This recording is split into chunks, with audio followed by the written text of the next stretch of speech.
les courses comme ça, on a toujours l'impression qu'on aurait pu faire beaucoup mieux en s'arrêtant à différents moments et tout. Mais je pense que nous, on perd déjà presque une voiture quand Charles s'arrête là au premier tour. C'était un call un peu agressif de sa part, mais bon, en même temps, je pense que ça aurait pu marcher aussi.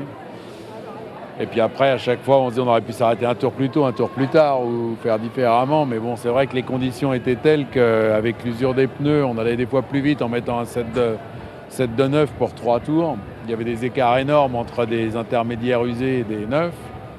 Et je pense que tout le monde, excepté Norris, peut-être a plein de regrets. Mais bon, c'est comme ça. Pour nous, c'est plutôt aussi il faut prendre le positif du week-end. Je pense qu'hier, on a été performant en qualif. On fait P1, P2 en Q2.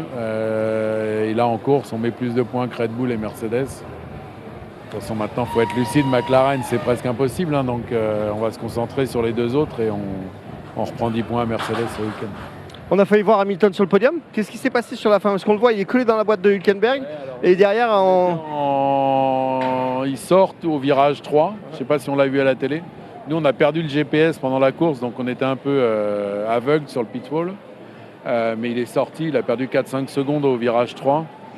C'est ce qui l'a mis loin d'Hülkenberg. Et on était en soft et en poussant vraiment, je pense le relais était un peu long. Merci beaucoup, Frédéric. Merci pour cette stratégie au début, c'était cool. En Belgique, ouais. Ça n'a pas payé aujourd'hui, mais si ça joue, ça peut jouer bien.